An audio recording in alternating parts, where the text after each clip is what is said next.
DNA fingerprinting का है और वो भी एक रिकॉर्डेड लेक्चर है जो मैं आपको दे रहा हूं। ठीक है, आपने क्या करना है, इसको प्रॉपर्ली देखना है, एनसीईआरटी पढ़नी है और चीजों को रिवाइज करना है। तो जो हमारी कल वाली क्लास रहेगी, जो लाइव क्लास रहेगी, उसमें हम लोग प्रॉपर्ली ह्यूमन जीनोम प्रोजेक्ट और डीएनए फिंगरप्रिंटिंग इन दोनों के प्रॉपर डाउट्स लेंगे और उसको दोबारा एक्सप्लेन भी कर सकते हैं। तो आपने आज का लेक्चर बहुत ध्यान से देखना और कम से कम अगर जरूरत पड़े तो 2 बार देखो और सारी चीजों को समझ लो ध्यान से। उसके बाद बेटा कल हम एक प्रॉपर प्लान स्टार्ट करेंगे कि कैसे मुझे करंट सिलेबस कराना है, जैसे कि माइक्रोब्स इन ह्यूमन वेलफेयर आपको कराना है, करंट सिलेबस कराते हुए और जो पीछे हमारे पास सिलेबस हो चुका है जैसे कि डीएनए फिंगरप्रिंटिंग और मेरे पास principle of inheritance and variation, उसको कैसे लेना है मुझे, वो भी आपको मुझे मतलब कराना है। तो आप इसी तरीके से ध्यान रखिए कि अब हम जो रहेगा ट्यूसडे से जो लाइव क्लास रहेगी उसमें करंट सिलेबस और रिवीजन दोनों को लेकर चलेंगे और एक्स्ट्रा क्लास लगा सकते हैं बेटा 9:30 के आसपास से। तो वो जो एक्स्ट्रा क्लास रहेगी वो रिवीजन करा देंगे, जैसे प्रिंसिपल ऑफ इनहेरिटेंस पूरा रिवाइज कर दिया, मॉलिक्यूलर बेसिस ऑफ इनहेरिटेंस पूरा रिवाइज किया। ये 2 चैप्टर हैं जिसमें आपको अभी रिवीजन की जरूरत है, बहुत सारे बच्चों के एग्जाम भी आने वाले हैं, तो उसको लेकर चलेंगे। तो इस लेक्चर को आपने बेटा बहुत ध्यान से देखना है, क्लियर है। और मैं आपको एक चीज बताता हूं, जैसे मान लो कुछ एक टॉपिक होते हैं, जैसे मान लो जनरेटर हो गया है ना, आपने मान लो फिजिक्स में जनरेटर पढ़ना है, ठीक है, क्लियर है, केमिस्ट्री में कोई एक इलेक्ट्रोलाइटिक सेल पढ़ना है, तो इस तरह के टॉपिक को बेटा हम लोग 10 बार नहीं पढ़ा सकते। नॉर्मली हम क्या करते हैं, एक लेक्चर उसका रिकॉर्ड करते हैं, उसको मैक्सिमम बैचेस में वही देते हैं कि हम लोग उसी तरीके से सारी वो एक separate out of the league topic है ना, तो उसको मैं कैसे मान लो हर बार मैं एक नई चीज थोड़ी बताऊंगा। वो बैच में नॉर्मली हम लोग जैसे मान लो एक एनसीईआरटी रीडिंग वाला पार्ट होता है, वो तो हम एनसीईआरटी हर बार एक ही जैसे रीड करेंगे ना, उसकी जगह आपको एक नया देखो मान लो वहां से टाइम सेव करके आपको कहीं ना कहीं रिवीजन कराएंगे, तो ये आपके बेटरमेंट के लिए, ऐसा नहीं है कि इसमें मान लो कि हमारा कुछ बेनिफिट हो रहा है। मेन पर्पस ये था, मैंने इसको डिले इसलिए रखा क्योंकि जब मैं बैच के पास पहुंचूंगा तो आपको लेक्चर देकर इसके डाउट्स लेना चाह रहा हूं, इसके साथ आपको एक डीपीपी में दे दूंगा इसकी, ठीक है, जो ह्यूमन जीनोम प्रोजेक्ट और डीएनए फिंगरप्रिंटिंग होगी। तो आप प्लीज लेक्चर को ध्यान से देखें क्योंकि बायोटेक से थोड़ा लिंक था, इसलिए मैंने वेट किया डीएनए फिंगरप्रिंटिंग और ह्यूमन जीनोम प्रोजेक्ट के लिए, क्लियर है। तो स्टार्ट कर रहे हैं ट्यूसडे की क्लास से आपका फ्रेश लेक्चर्स और मेरे पास रिवीजन है ना, ये दोनों हम लोग स्टार्ट कर रहे हैं, ठीक है बेटा। डीएनए फिंगरप्रिंटिंग को as a separate lecture, as a topic, molecular basis of inheritance का ये टॉपिक है और एज अ सेपरेट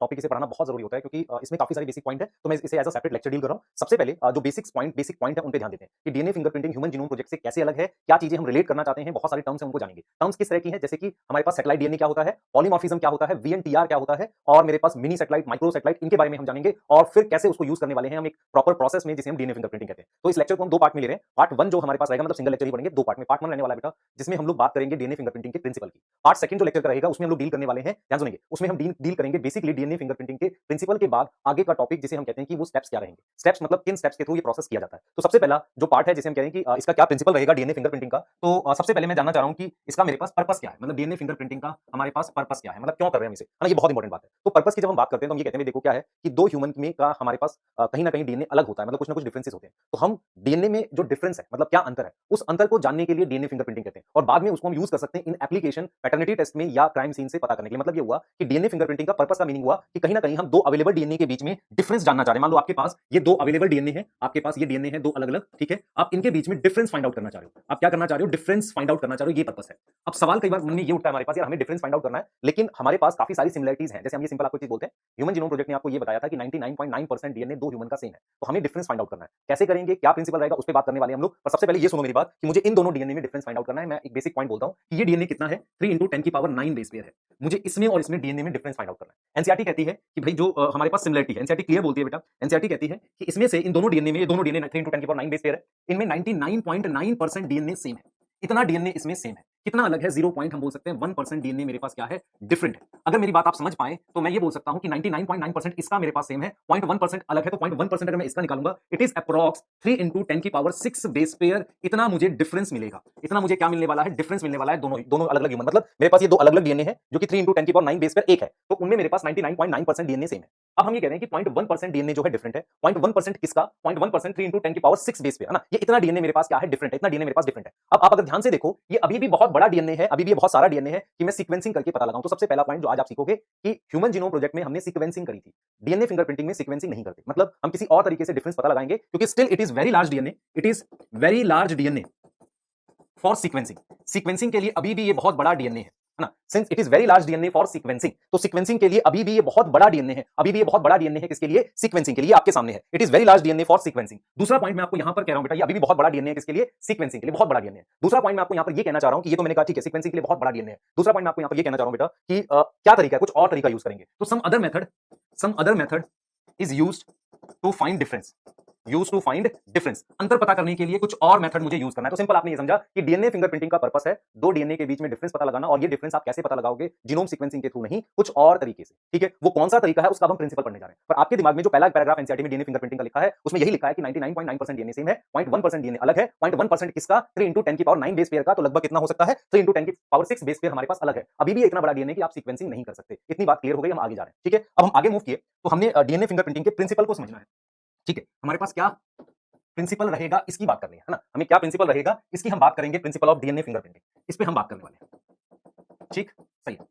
सबसे पहली बात अपने दिमाग में बैठ रही होगी, आपके सीक्वेंसिंग नहीं करनी, ठीक है, तो जरा कुछ बेसिक पॉइंट समझो ताकि चीजों को हम आगे मूव कर सके। आपके पास क्या होता है, किसी भी सेल से आपको हो सकता है जीनोमिक डीएनए मिले, किसी भी सेल से आपको क्लियर क्लियर किसी भी सेल से आपको क्या मिलेगा? जीनोमिक डीएनए ना, किसी भी सेल से आपको क्या मिलेगा?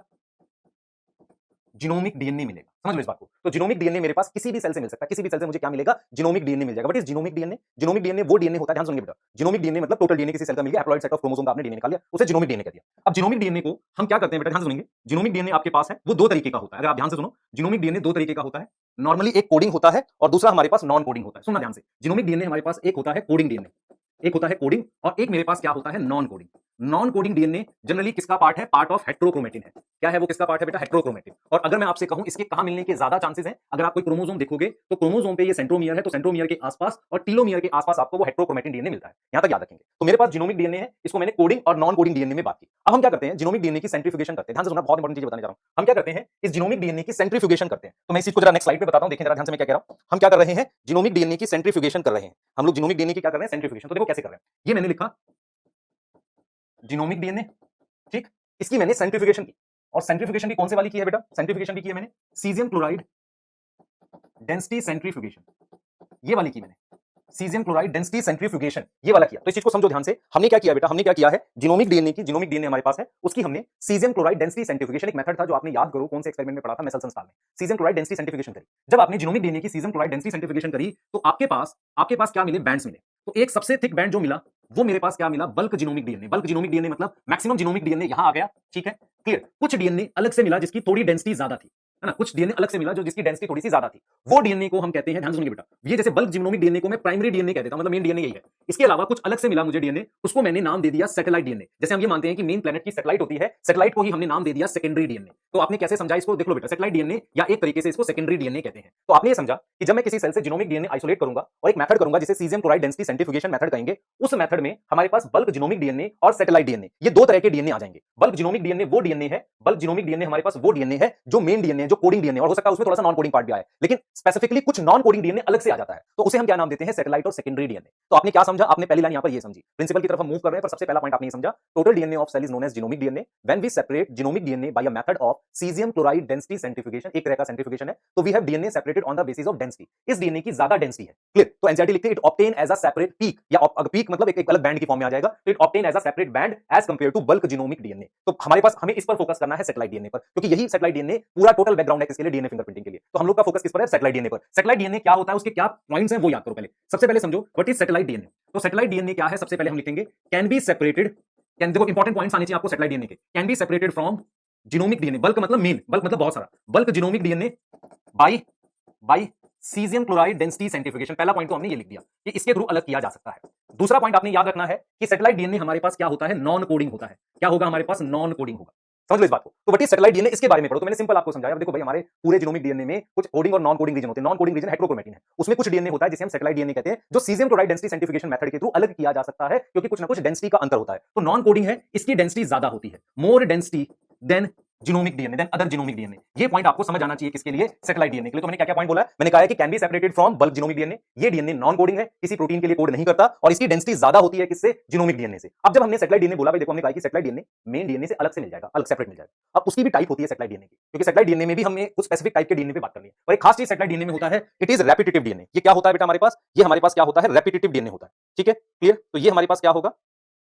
ये हमारे पास क्या होता है? Repetitive DNA. अब ये रेपिटेटिव डीएनए क्या होगा, इस पे हम बात करने वाले हैं। What is that repetitive DNA? मैं रिपीट कर रहा हूं, एक बार सुनना ध्यान से। देखो मैंने क्या बोला बेटा, मैं इसलिए रिपीट कर रहा हूं ताकि चीजें याद हो जाए आपको। जीनोमिक डीएनए क्या होता है? जो हम सेल से निकालते हैं, उसमें दो तरह का डीएनए, कोडिंग नॉन कोडिंग, तो वो तो फंक्शन बेस्ड डिफरेंस हो गया। जब मैं जीनोमिक डीएनए की सेंट्रीफ्यूगेशन करता हूं तो मुझे उस टेस्ट ट्यूब में डीएनए, कुछ मेन डीएनए सारा यहां आ जाता है, कुछ डीएनए अलग हो जाता है on the basis of density, on the basis of density. तो हमने कहा उस डीएनए को नाम दे दिया सैटेलाइट डीएनए। तो satellite DNA bulk genomic DNA से अलग किया जा सकता है। सैटेलाइट डीएनए नॉन कोडिंग होता है। सैटेलाइट डीएनए की डेंसिटी ज्यादा होती है और डीएनए से, और ये रेपिटेटिव डीएनए होता है ना। What is repetitive DNA? ध्यान से देखना, हम रेपिटेटिव डीएनए की बात कर लेते हैं जल्दी से, क्या होता है? What is repetitive DNA? Repetitive DNA का क्या मतलब है, जरा ध्यान से देखो बेटा।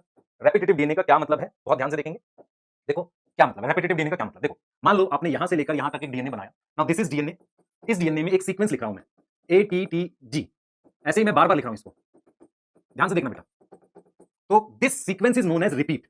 इस सीक्वेंस को हम क्या नाम देंगे? रिपीट नाम देंगे, ठीक है। क्या नाम देंगे? रिपीट नाम देंगे। और इस डीएनए को हम क्या नाम देंगे बेटा? इस डीएनए को हम नाम देंगे रेपिटेटिव डीएनए। तो व्हाट इज रेपिटेटिव डीएनए? ऐसा डीएनए, ध्यान से सुनिए बेटा, ऐसा डीएनए जिसमें रिपीट होते हैं बहुत सारे, उसे हम रेपिटेटिव। देखो this ATTG is repeating many time. अगर ये बार बार रिपीट हो रहा है तो इतने बड़े इस डीएनए को हम क्या नाम दे रहे होंगे? Repetitive DNA. तो रेपिटेटिव डीएनए क्या है? It is that DNA having a particular repeat. क्या होगा? पर्टिकुलर रिपीट होगा। कोई पर्टिकुलर रिपीट अगर बार बार, है ना, रिपीट मतलब सीक्वेंस, अ पर्टिकुलर रिपीट मतलब सीक्वेंस, है ना, सीक्वेंस होगा which is repeating many time, उसे हम रेपिटेटिव डीएनए कहते हैं। तो आपको ये समझ आएगा कि सैटेलाइट डीएनए की खास बात क्या होती है। ये एक स्पेशल टाइप का डीएनए होता है जिसमें हमारे पास क्या होते हैं? रिपीट्स होते हैं। क्या होते हैं? रिपीट्स होते हैं। तो मैं ये कहूंगा, देखो भाई, ये satellite DNA, this is satellite DNA. What is property of satellite DNA? First, it is non coding. Second, इसकी डेंसिटी थोड़ी ज्यादा होती है। थर्ड, हम ये कहते हैं कि इसमें क्या, कौन सा डीएनए है? Repetitive DNA. मतलब ये एक तरीके का satellite DNA is a repetitive DNA. देखो मैं एक चीज बताता हूं आपको, all repetitive DNA is not satellite, पर सैटेलाइट में जो भी डीएनए होता है वो रेपिटेटिव डीएनए होता है। इस बात को याद रखना, ठीक है। अब मैंने यहां पर अगली बात कर ली आपसे, जब मैंने सिंपल ये बोला कि ठीक है, ये चीज समझ आ गई, तो हमारे पास क्या होता है बेटा? सैटेलाइट डीएनए दो तरीके का होता है। ध्यान से सुनो, सैटेलाइट डीएनए दो तरीके का होता है, दो टाइप का होता है। इस पे एक बार बात कर लेते हैं। एक होता है मेरे पास मिनी सैटेलाइट, एक होगा पहले माइक्रो सैटेलाइट, और एक होता है मेरे पास मिनी सैटेलाइट। क्या होता है मेरे पास? Mini satellite. तो यहां पर हमें बात समझनी है कि माइक्रो और मिनी क्या है, एक बार बात कर लेते हैं। फटाफट से देखते हैं कि सैटेलाइट डीएनए की दो टाइप कौन सी है। ये मैंने लिख दिया सैटेलाइट डीएनए। मैंने कहा भाई देखो, satellite DNA non coding DNA है, और जब मैं साइंटिफिकेशन करता हूं तो अलग से मिलता है। सैटेलाइट डीएनए की जो दो मेन टाइप आपने पढ़नी है, एक पढ़नी है आपने माइक्रो सैटेलाइट, माइक्रो सैटेलाइट, और एक आपने पढ़नी है मिनी सैटेलाइट, मिनी सैटेलाइट। ये दो टाइप आपने पढ़नी होती है, माइक्रो और मिनी, है ना, क्लियर। ये दो टाइप आपने पढ़नी होती है, माइक्रो और मिनी, है ना, दो टाइप आपने पढ़नी होती है, माइक्रो और मिनी, क्लियर। अब जरा आगे सुनना ध्यान से। माइक्रो सैटेलाइट वो सैटेलाइट होती है, सुनना ध्यान से बेटा, माइक्रो और मिनी सैटेलाइट होती है, ठीक है। माइक्रो सैटेलाइट वो सैटेलाइट होती है, ध्यान से सुनो बेटा, माइक्रो सैटेलाइट वो सैटेलाइट होती है जिसमें रिपीट छोटे होते हैं। रिपीट छोटे होने का मतलब देखो, दिस इज GCT, एक रिपीट हो गया, ये चीज रिपीट हो रही है ना, ये रिपीट, या GAATAT, ये चीज रिपीट हो रही है, देख रहे हो।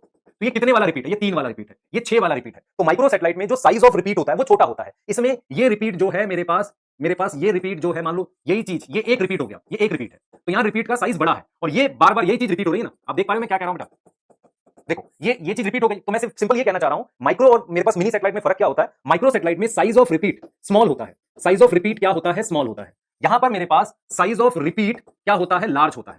वो क्या होगा? लार्ज होगा, ठीक है। साइज ऑफ रिपीट हमारे पास क्या होगा? यहां पर छोटा होगा, और यहां पर साइज ऑफ रिपीट लार्ज होगा। किसकी बात कर रहे हैं? मिनी सैटेलाइट की। दूसरा पॉइंट क्या होता है बेटा? नंबर ऑफ रिपीट भी इसमें कम होते हैं। जैसे यहां पर क्या होगा? स्मॉल का मतलब है 2 से 6 बेस पेयर होगा, यहां तो बेटा 10 बेस पेयर तक भी जा सकता है, 100 बेस पेयर का भी रिपीट हो सकता है। यहां तक समझ आ रहा है? तो नंबर ऑफ रिपीट भी कम होते हैं। कम होने का मतलब मान लो 100 रिपीट हो सकते हैं, ऐसा होगा, मतलब इनका नंबर भी कम होता है। देखो एक चीज समझो, व्हाट इज रिपीटेटिव डीएनए? जिसमें ये पर्टिकुलर सीक्वेंस बार बार रिपीट हो, ठीक है। हमने कहा था देखो बेटा, सैटेलाइट जो है एक रेपिटेटिव डीएनए। सैटेलाइट डीएनए क्या है? एक रेपिटेटिव डीएनए। अब सैटेलाइट डीएनए में मुझे दो फॉर्म मिलती है, एक माइक्रो और एक मिनी। जो माइक्रो सैटेलाइट है उसमें जो साइज ऑफ रिपीट है वो छोटे हैं, नंबर ऑफ रिपीट भी कम है, और उसके अलावा जीसी कंटेंट से डेंसिटी डिसाइड होती है, डेंसिटी ऑफ डीएनए डिसाइड होता है। डेंसिटी ऑफ डीएनए क्या होता है? डिसाइड होता है, वो भी लेस है। तो यहां पर हम कह रहे हैं नंबर ऑफ रिपीट ज्यादा है, नंबर ऑफ रिपीट क्या होगा? ज्यादा होगा। और उसके बाद हम ये कहेंगे डेंसिटी ऑफ डीएनए हमारे पास क्या होगी? डेंसिटी ऑफ डीएनए क्या होगी? इसमें ज्यादा होगी, बिकॉज जीसी कंटेंट हाई है। तो एनसीईआरटी ने क्या लिखा है? एनसीईआरटी ने लिखा है, ऑन द बेसिस ऑफ, ध्यान सुनिए, on the basis of number of repeat, size of repeat and GC content, we have two type of satellite, micro और mini. Now what is satellite DNA? Secondary DNA, मतलब main DNA के अलावा जो आया, that is satellite DNA. और satellite DNA is made up of repetitive DNA which have particular size of repeat. तो on the basis of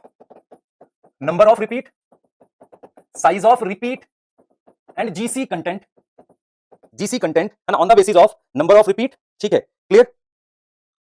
on the basis of number of repeat, size of repeat और GC content we have micro satellite और mini satellite, दो तरह के satellite DNA होते हैं। यहां तक समझ में आ गई बेटा? दो तरह के हमारे पास सैटेलाइट डीएनए होते हैं, माइक्रो और मिनी। क्लियर हो गई बात? ये चीज समझ आ गई? क्लियर है? तो हमें डीएनए फिंगरप्रिंटिंग में इसको यूज करना है। एक्चुअल में क्या होता है, माइक्रो सैटेलाइट का जो डीएनए है, जो रिपीट्स है ना, जो रिपीट्स है वो छोटे हैं, उन्हें हम कई बार एसटीआर कहते हैं। एसटीआर वर्ड आपको प्रीवियस ईयर के क्वेश्चन में मिल जाएगा। शॉर्ट मतलब छोटा, टेंडम मतलब कंटिन्यूअस, टेंडम रिपीट, ठीक है। अच्छा, ये जो मिनी सैटेलाइट है इसकी खास बात क्या होती है? It have VNTR.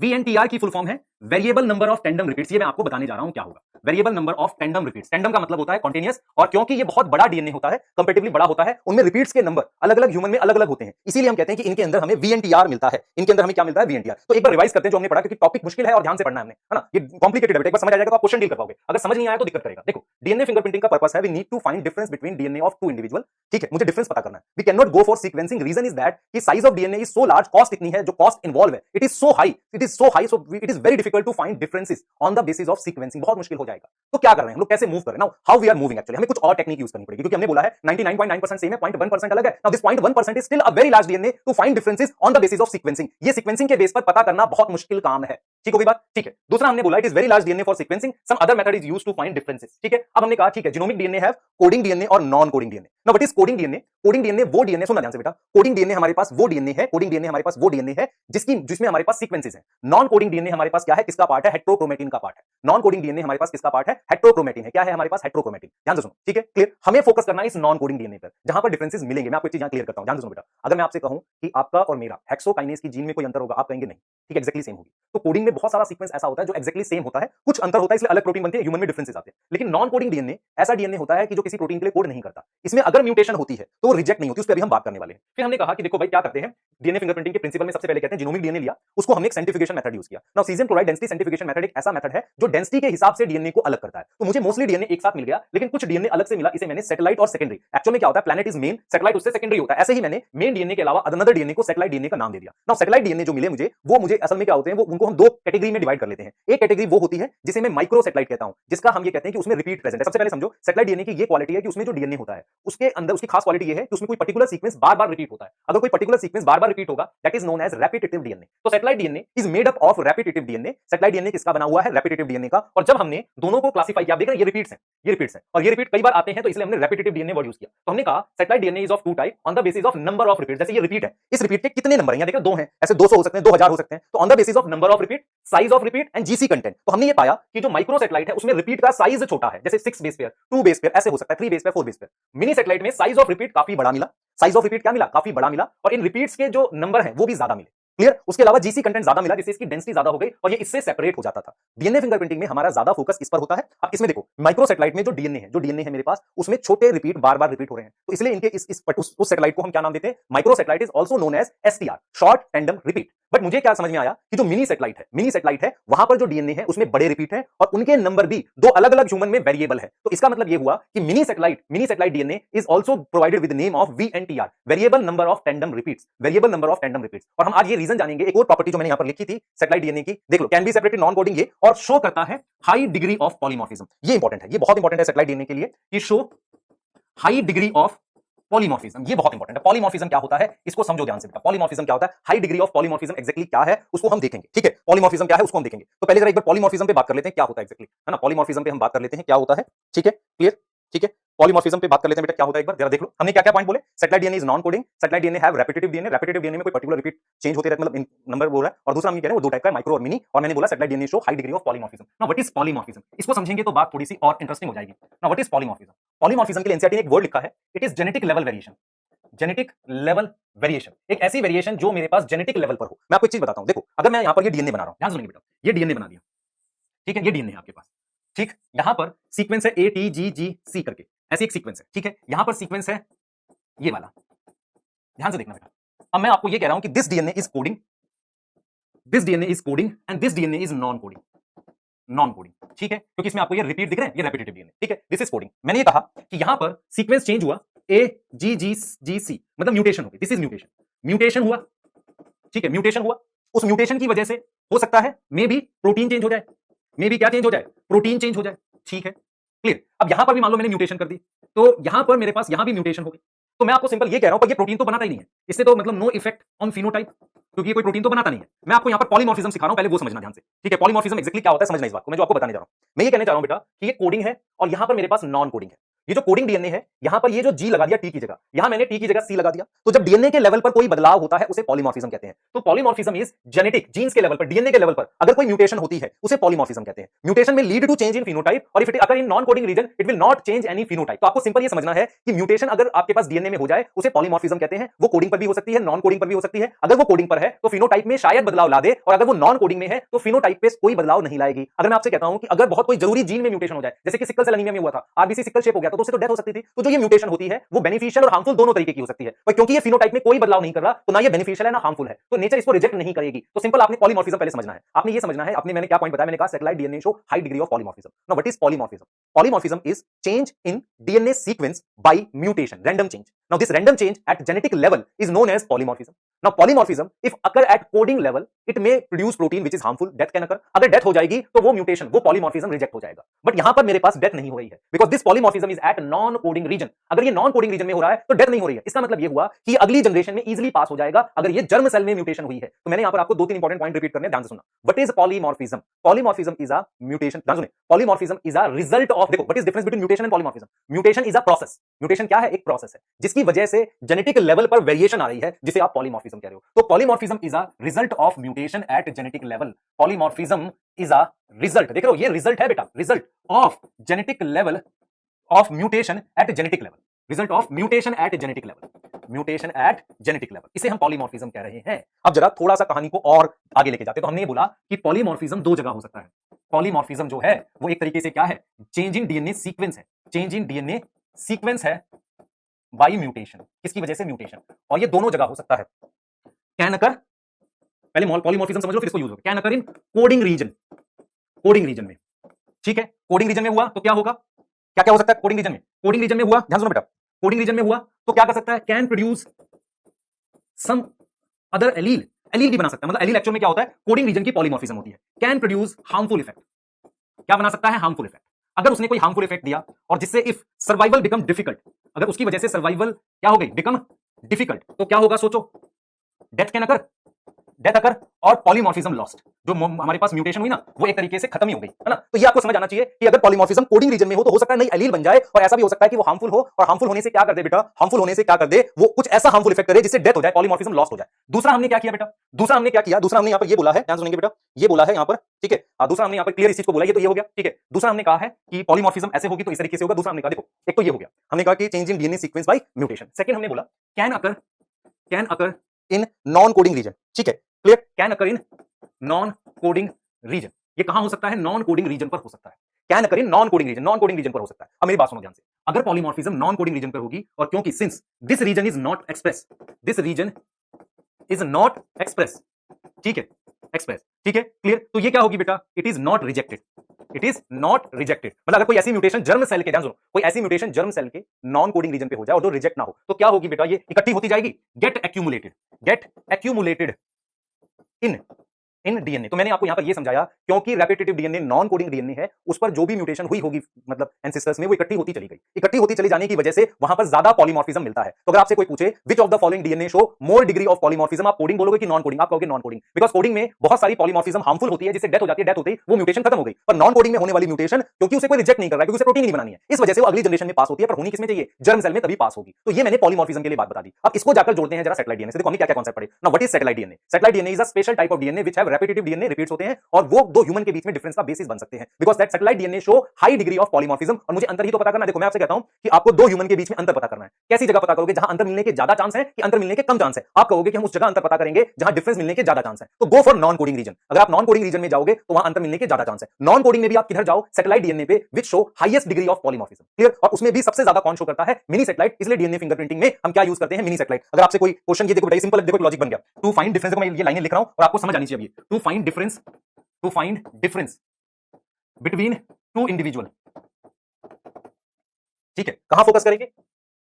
Focus is on region where more chance of differences, जहां पे ज्यादा चांसेस हैं किसके? डिफरेंसेस के, वहां फोकस करेंगे। वहां क्या करेंगे? हम फोकस करेंगे। तो हम वहां फोकस करेंगे जहां अंतर मिलने के ज्यादा चांसेस हैं। अंतर मिलने के क्या है? ज्यादा चांसेस हैं। To find difference between two individual, focus is on region where more chances of differences. अंतर मिलने के ज्यादा चांसेस हैं। अब ये अंतर मुझे कहां मिलेगा? अभी देख लेते हैं बेटा, ये अंतर मुझे कहां मिलेगा, उस पर फोकस करते हैं, ठीक है। अंतर मिलने के ज्यादा चांसेस हैं, तो अंतर कहां मिलेगा? More difference is present in non coding reason. कहां मुझे मिल रहा है? नॉन कोडिंग रीजन, जिसको मैं क्या नाम दे रहा हूं? सैटेलाइट डीएनए, जिसको मैंने क्या नाम दे दिया? Satellite DNA. तो मुझे ज्यादा अंतर कहां मिल रहा है? सैटेलाइट डीएनए पर मिल रहा है ना। तो हमने कहा to find difference in two individual, focus is on region where more chances of differences, more differences is present in non coding region which is the satellite DNA. Satellite DNA में मुझे ज्यादा अंतर मिलेगा, और जो अंतर मिलेगा, ध्यान से सुनो बेटा, नॉन कोडिंग रीजन में भी सैटेलाइट डीएनए, और हम ये बोलेंगे कि mini satellite show highest degree of polymorphism, highest degree of polymorphism. तो हम क्या करने वाले हैं? इसको बेसिस बनाएंगे। तो हम यहां से कुछ आगे बात करेंगे, पर मैं एक बार जरा वीएनटीआर को रिलेट करने वाला हूं मिनी सैटेलाइट से होता क्या है। जरा ध्यान से देखना, मैं वीएनटीआर को रिलेट करूंगा, इसको समझना ध्यान से देखना बेटा, मैं जो बताने जा रहा हूं। तो अब मैंने ये कहा, ध्यान से देखो, मैंने कहा भाई देखो, हम मिनी सैटेलाइट लेते हैं। मिनी सैटेलाइट को किसमें यूज करते हैं? Used in DNA fingerprinting. इसको हम इस्तेमाल करते हैं किसमें? डीएनए फिंगरप्रिंटिंग में इस्तेमाल करते हैं। किसको? Mini satellite.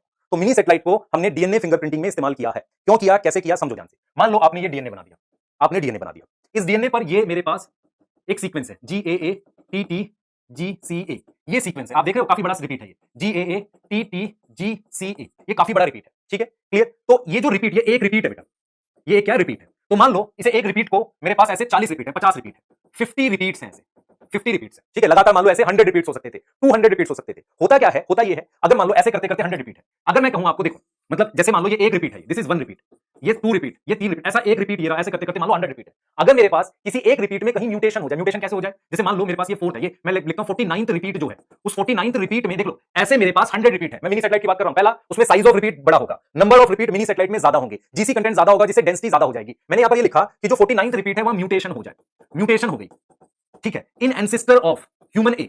मान लो अगर मैं सिंपल ये कहता हूं आपको कि 49th रिपीट पे म्यूटेशन हो गई, तो मेरे पास 48 रिपीट लगातार आएंगे ऐसे, फिर एक गैप आ जाएगा, फिर दोबारा से मेरे पास 50 रिपीट्स फिर से आ जाएंगे। गैप कैसे आ गया सोचो, देखो 49th रिपीट में यहां पर कहीं मान लो टी की जगह जी आ गया, तो 48 तो लगातार ये हो गए, कंटीन्यूअस ये हो गए, फिर एक गैप आया, फिर 50 रिपीट आ गए। तो हम सिंपल ये समझाना चाह रहे हैं कि आप वीएनटीआर की फुल फॉर्म समझो, वेरिएबल, वेरिएबल मतलब बदलता हुआ, नंबर ऑफ टैंडम रिपीट्स। तो इन कंटीन्यूअस रिपीट्स के नंबर वेरिएबल हैं दो अलग अलग ह्यूमन में। कैसे वेरिएबल हैं, क्योंकि उनमें म्यूटेशन ने क्या किया, मान लो एक 1000 रिपीट्स का एक बड़ा डीएनए मिनी सेटेलाइट था, या मान लो हम लोग एनसीईआरटी में लिखा हुआ है कि मिनी सेटेलाइट का साइज 0.1 से 20 केबी होता है। नाउ 0.1 का मतलब हो गया मेरे पास 100 बेस पेयर, और 20,000 बेस पेयर आ गया, किलो बेस पेयर तक इतने तक जा सकता है। तो हमने सिंपल ये बोला है, मान लो आपके पास एक मिनी सेटेलाइट है, मिनी सेटेलाइट में ये सारे रिपीट्स हैं, म्यूटेशन होने की वजह से number of continuous repeats change हो गए। किसी ह्यूमन में हो सकता है 40 कॉन्टिन्यूअस रिपीट हो, फिर गैप हो, फिर कुछ हो सकता है किसी और में 400 लगातार ये आ जाए, फिर कोई म्यूटेशन हुई हो, क्योंकि म्यूटेशन तो रैंडम है। तो मेरे पास हम ये सिंपल आपको समझा रहे हैं कि अगर आपके पास दो ह्यूमन है, ध्यान सुनो बेटा, ये दो ह्यूमन है, ये मान लो ह्यूमन ए है, ह्यूमन ए है, और ये आपके पास क्या है, ह्यूमन बी है, ह्यूमन बी है। ये दो ह्यूमन है मेरे पास, एक ए है और बी है।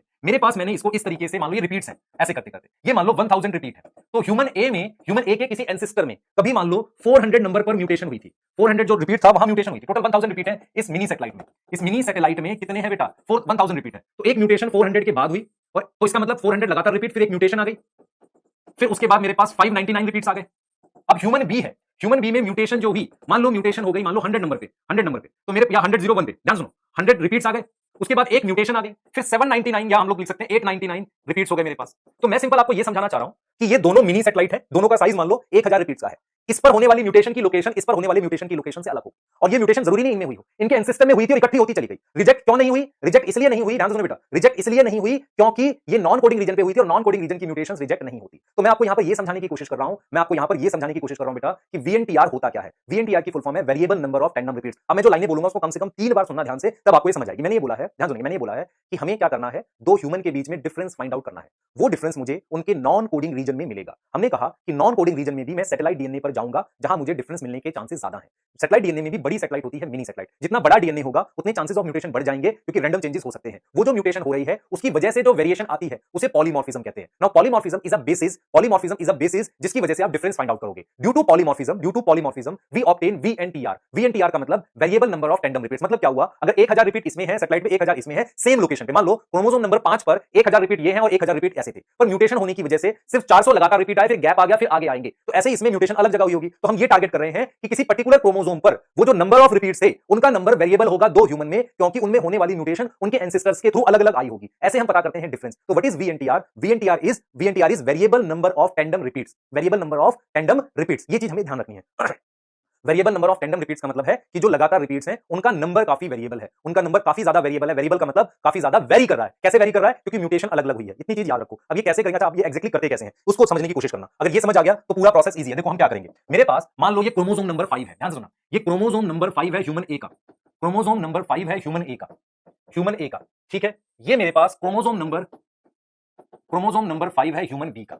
हमने क्या किया हुआ है, लैब में ऑलरेडी वीएनटीआर प्रोब बना रखे हैं। मतलब हमने क्या किया, सैटेलाइट डीएनए लेकर, जैसे मान लो ये सैटेलाइट डीएनए है, ये ATTTGC करके एक सैटेलाइट डीएनए है। ऐसा इसमें मैंने मान लो ATTGC ऐसे करके, ये 5' है, ये 3' है, मान लो इसमें मैंने TTGC ये करके, ये मैंने एक सैटेलाइट डीएनए ले लिया। अब देखो इसमें 2 रिपीट है, ऐसे 200 भी हो सकते थे। ये जो सैटेलाइट डीएनए लिया, इसको मैंने नाम दे दिया VNTR probe. Now what is VNTR probe, हमने लैब में, देखो मुझे क्या हुआ, स्टडीज करते करते ये आइडिया हो गया कि एक पर्टिकुलर सीक्वेंस जो सारे क्रोमोसोम पे हो सकता है, सारे क्रोमोसोम पे होगा, और वो एक्चुअल में सैटेलाइट डीएनए का पार्ट है, उसको मैंने सिंगल स्ट्रैंड करके इसके यहां मैंने रेडियो एक्टिविटी जोड़ दी। तो जब रेडियो एक्टिविटी जोड़ दी तो इसको मैंने नाम दिया, और ये कैसा कर दिया, मैंने सिंगल स्ट्रैंड कर दिया। जब मैंने सिंगल स्ट्रैंड और इसका कॉम्प्लीमेंट्री डीएनए इन सब पर प्रेजेंट है, क्रोमोसोम 5 पर है, तो इसे मैंने नाम दिया वीएनटीआर। तो मैंने क्या किया, इन लैब में क्या हुआ है, इन लैब हमने वी डेवलप वीएनटीआर प्रोब। हमने लैब में वीएनटीआर प्रोब डेवलप करे हैं। हमने लैब में क्या किया है बेटा, ध्यान सुनो, लैब में क्या किया है, वीएनटीआर प्रोब डेवलप किए हैं। अब ये वीएनटीआर प्रोब क्या होते हैं, जैसे हमें पता चला कि देखो भाई मिनी सैटेलाइट में वीएनटीआर के थ्रू अंतर पता लगाया जा सकता है, मतलब due to mutation number of repeats के नंबर वेरिएबल है। तो हमने क्या किया, लैब में कुछ 10-15 रिपीट के साथ एक डीएनए सीक्वेंस ले लिया और उसे वीएनटीआर प्रोब कह दिया। ये वीएनटीआर प्रोब हर उस डीएनए के कॉम्प्लीमेंटरी होगा जो प्रेजेंट हो सकता है। तो ये डीएनए क्रोमोसोम 5 पर भी है, हर ह्यूमन के क्रोमोसोम नंबर 5, 6, 7 सब पर होता है। ऐसे ही मैंने वीएनटीआर प्रोब सिलेक्ट किया होगा। ये सिलेक्शन बहुत इंपॉर्टेंट है, ये ऑलरेडी लैब में अवेलेबल है, मतलब हमने रिसर्च के थ्रू वीएनटीआर प्रोब डिसाइड कर लिया ये वाला हम यूज करेंगे। तो जब मैंने ये वाला वीएनटीआर प्रोब यूज किया तो मैंने ये देखा कि जब ये क्रोमोसोम नंबर 5 पर जाकर फ्यूज करता है तो यहां लगेगा, यहां ऐसे लगा, ऐसे लगा, ऐसे लगा, तो मुझे टोटल यहां पर 4 बैंड मिले।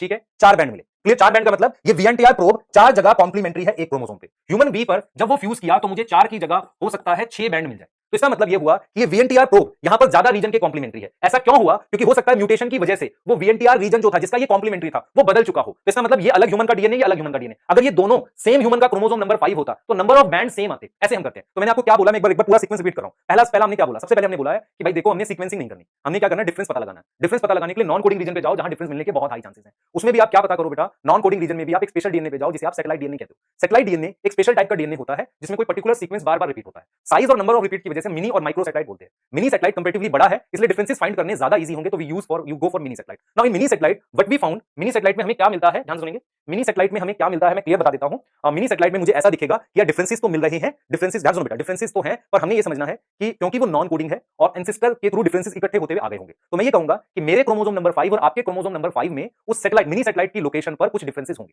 उसके लिए क्या किया हमने, कॉन्सेप्ट यूज किया VNTR. What is VNTR, VNTR क्या होता है, क्योंकि सैटेलाइट डीएनए, मिनी सैटेलाइट पे म्यूटेशन होती रहती है, तो जो रिपीट्स के नंबर हैं, क्योंकि लगातार रिपीट्स के बीच में म्यूटेशन करोगे तो नंबर वेरिएबल हो जाएंगे। मान लो 1000 रिपीट थे, म्यूटेशन करने से 600 रह गए, 400 रह गए, ऐसे रह गए, तो उसको हम कहते हैं वीएनटीआर। हमने क्या किया, ऐसा ही एक सीक्वेंस ले लिया जो सारे क्रोमोसोम पे मिलता है और जिसमें रिपीट होता है, उसे मैंने वीएनटीआर प्रोब कह दिया। अब ये वीएनटीआर प्रोब जाकर मैं हाइब्रिडाइज करूंगा, ऑटो रेडियोग्राफी से देखूंगा, हाइब्रिडाइज ये जाकर अपने कॉम्प्लीमेंट्री रीजन से होगा, लेकिन ड्यू टू म्यूटेशन मेरे पास वो कॉम्प्लीमेंट्री रीजन वेरी कर जाते हैं। और वो वेरी क्यों कर जाते हैं, क्योंकि वहां पर पॉलीमॉर्फिज्म हुई है। तो मैं नंबर ऑफ बैंड्स, मान लो यहां 4 बैंड है, तो इसका मतलब इस वीएनटीआर प्रोब के कॉम्प्लीमेंट्री 4 रीजन है। यहां पर ड्यू टू म्यूटेशन, सॉरी यहां पर ड्यू टू म्यूटेशन कम है, यहां म्यूटेशन कम हुई, तो यहां पर हो सकता है वो बैंड्स कॉम्प्लीमेंट्री ज्यादा हो। तो उन पर्टिकुलर कॉम्प्लीमेंट्री रीजन को आइडेंटिफाई करना है जो मिनी सैटेलाइट का पार्ट है। तो ऐसे नंबर ऑफ बैंड्स काउंट करके आप डिफरेंस पता लगाते हो। पूरा प्रोसेस ये है। मैं बेटा ऐसा होप करता हूं, ये टॉपिक इतना मुश्किल होता है कई बार बच्चों को समझ नहीं आता, इसलिए कम से कम लेक्चर को 2 से 3 बार देखना, लास्ट वाले पार्ट्स को ध्यान से समझने की कोशिश करना। डाउट्स ले सकते हैं पर मैं इसको दोबारा भी रिकॉर्ड करूंगा तो भी ऐसे ही समझ में आएगा। मैं क्लियर हूं एकदम। मैं उन सारे पॉइंट्स को एनसीईआरटी से एक्सप्लेन कर रहा हूं जो एनसीईआरटी में है। ये प्रिंसिपल ही है जो नहीं समझ आता, और मैं फिर स्टेप्स बता रहा हूं। डीएनए फिंगरप्रिंटिंग डेवलप किया था एलेक्स जेफरी ने, स्टेप्स पे जाएंगे पर एकदम क्लियर हूं मैं इस चीज को लेके। जरा फर्स्ट एक बार इसकी एनसीईआरटी देखो क्या कह रही है। देखो एनसीईआरटी क्या कहती है, एक लाइन देखो ध्यान से। एनसीईआरटी कहती है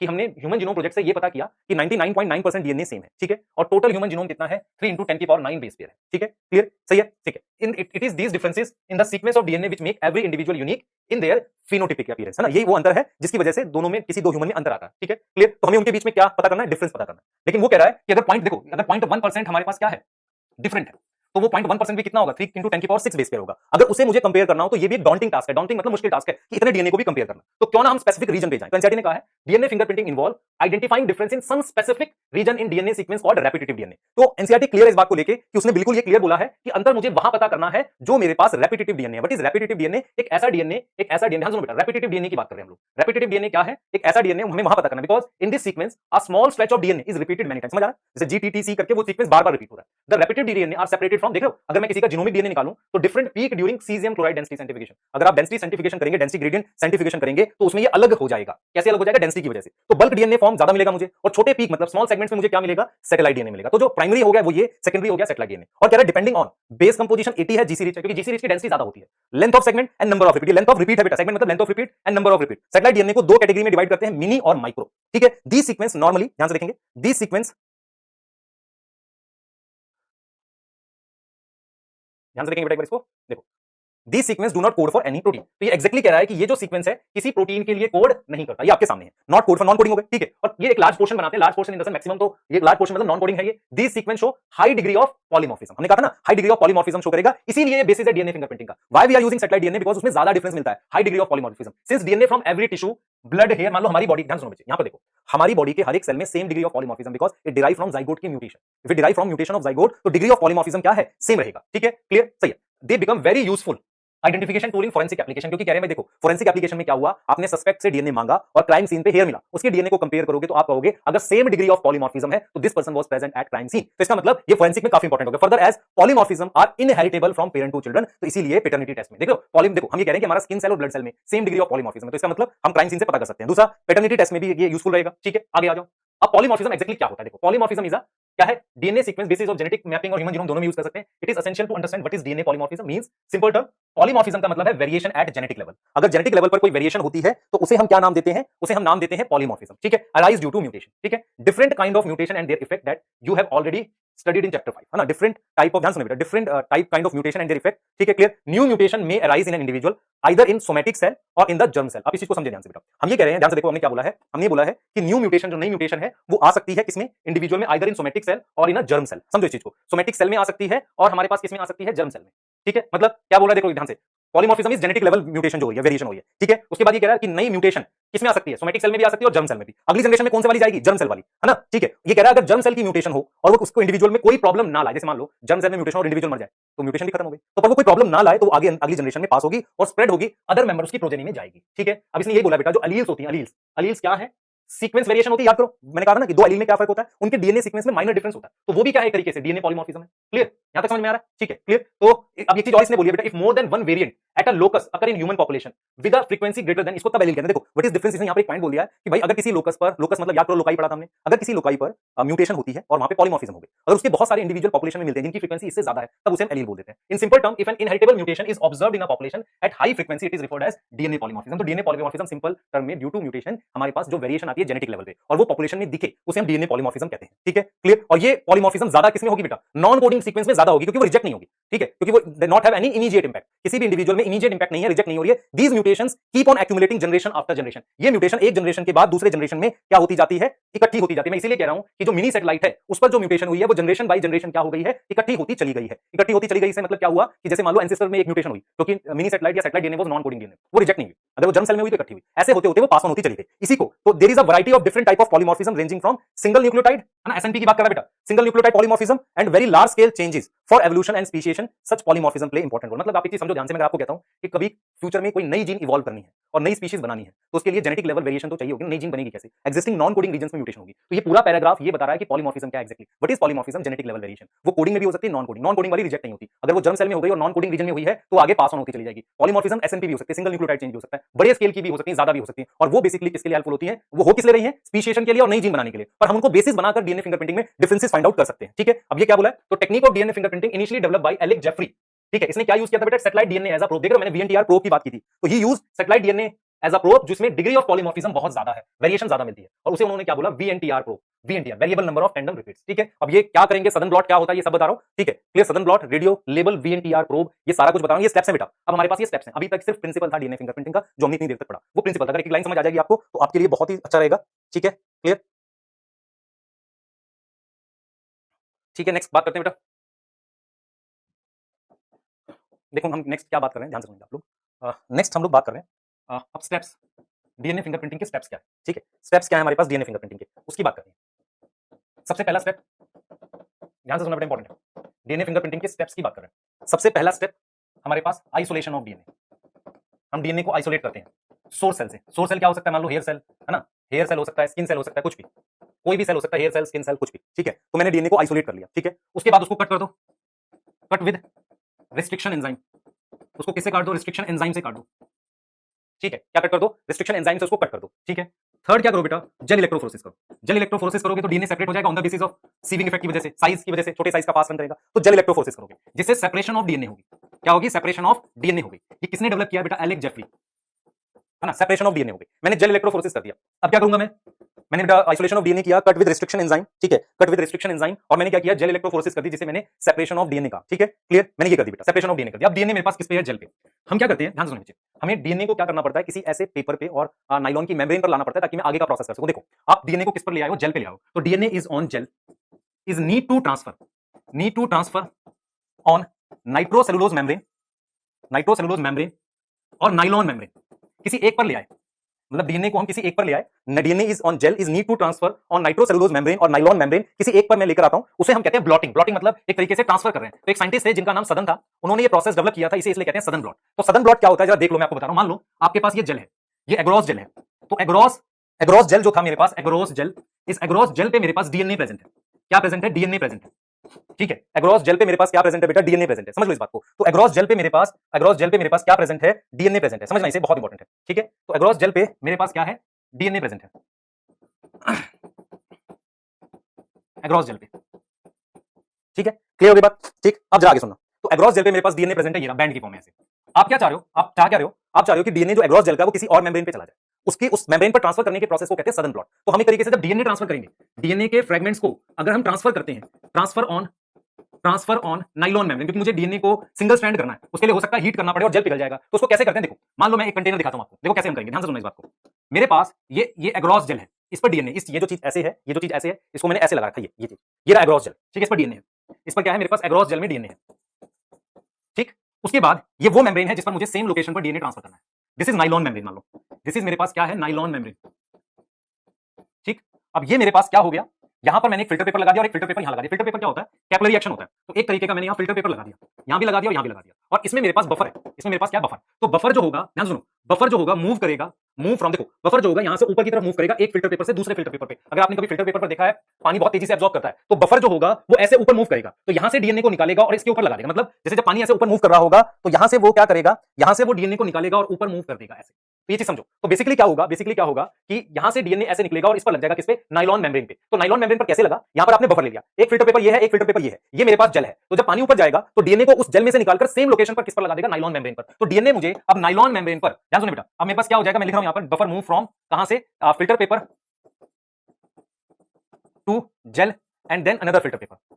उस तरीके से वो करेगा काम। तो आपको तो सिंपल नाम याद करना बेटा, क्या प्रोसेस है वो नहीं पढ़ना, आपको ये पढ़ना है कि इसे हम कहते हैं सदन ब्लॉटिंग। कौन सा नाम देते हैं? सदन ब्लॉटिंग। सदन ब्लॉटिंग किसके लिए होती है? डीएनए के लिए। सदन ब्लॉटिंग, तो आपके पास ये डायरेक्ट क्वेश्चन आएगा, ईएम सदन नाम था बेटा, साइंटिस्ट का नाम था ईएम सदन। उसने डीएनए को जेल से नाइट्रोसेलुलोज पेपर पे ट्रांसफर करने का मेथड डेवलप किया, जिसे हम सदन ब्लॉट कहते हैं। सदन ब्लॉट से मैं किस पर ले आऊंगा, इस पे ले आऊंगा डीएनए को। तो हम इस चीज को क्लियर है कि सदन ब्लॉट किसके लिए है?